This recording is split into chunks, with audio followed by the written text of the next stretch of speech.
Professionnels, industriels et investisseurs réunis à Abidjan pour repenser le système médical et poser les bases d'une industrie pharmaceutique plus forte. Et puis l'économie mondiale est sous tension après la décision choc du président américain.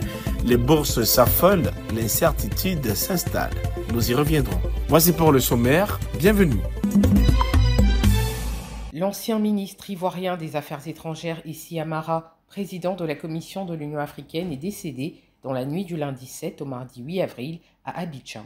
Diplomate de formation, Issi Amara a été le dernier ministre des Affaires étrangères du premier président ivoirien Félix Houphouët-Boigny. Reconduit dans le gouvernement après le décès de ce dernier et l'accession au pouvoir d'Henri Konan Bédié, il reste à ce poste jusqu'au coup d'État de décembre 1999. Membre du Parti démocratique de Côte d'Ivoire, Issi Amara avait, contre l'avis de sa formation politique, annoncé sa candidature à l'élection présidentielle avant de se retirer quelques semaines avant le scrutin.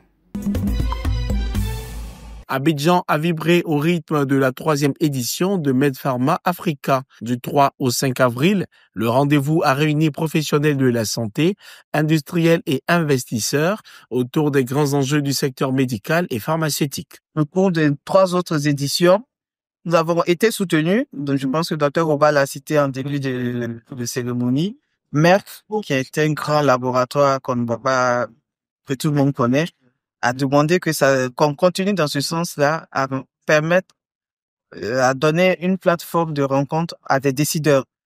Parce que quand ils veulent venir en Afrique, en général, ou en Côte d'Ivoire en particulier, ils souhaiteraient avoir des répondants en face. Pendant 3 jours, le forum a permis aux acteurs du domaine de découvrir les dernières innovations, de partager leurs expériences et d'initier des partenariats stratégiques.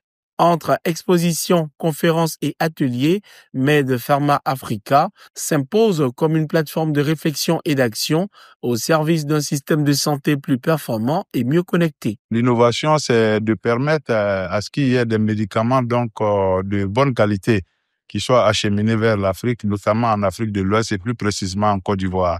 Le docteur Bagayoko, qui est vice-président de la Chambre, qui est à l'initiative de ce grand projet, ne peut que travailler fortement de sorte que nous aurions des médicaments adaptés qui soient conformes et qui soient de bonne qualité pour nos pays africains.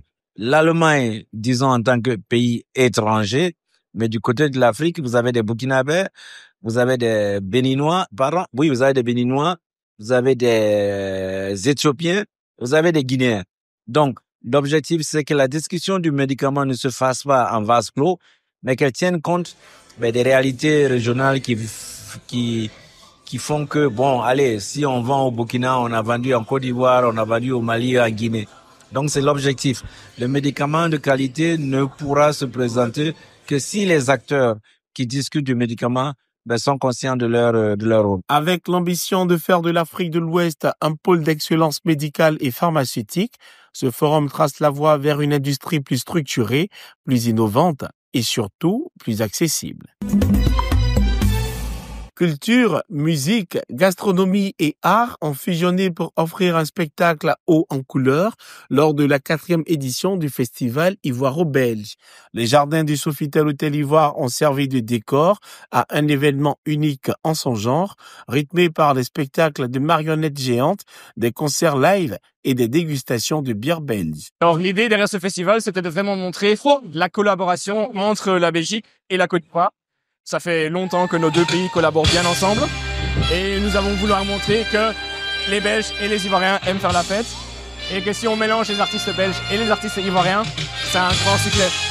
Et chaque année, nous avons eu de plus en plus de spectateurs et c'est pour ça qu'aujourd'hui, je vois que tout le monde est présent. Ça fait un vrai plaisir pour moi en tant que président, bien sûr. L'objectif de l'événement, c'est vraiment de montrer la Belgique et la musique que nous portons à la Côte d'Ivoire et de le faire de manière très sympathique, très relaxe.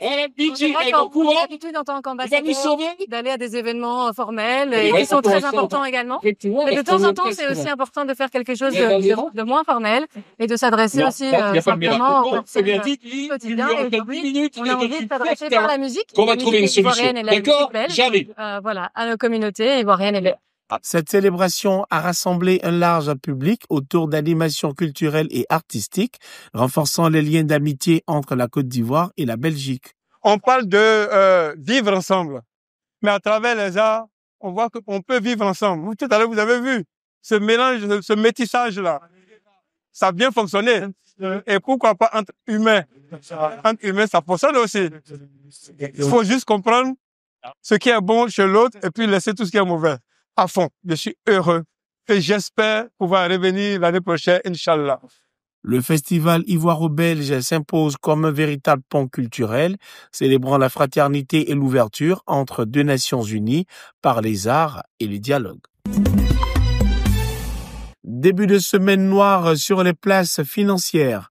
La décision de Donald Trump d'imposer une taxe universelle de 10% sur tous les produits importés secoue la bourse de New York qui plonge dès l'ouverture. Une mesure qui sera durcie dès mercredi 9 avril pour les partenaires majeurs comme l'Union européenne et la Chine, respectivement avec 20 et 34%. Pékin a d'ailleurs répliqué avec ses propres droits de douane.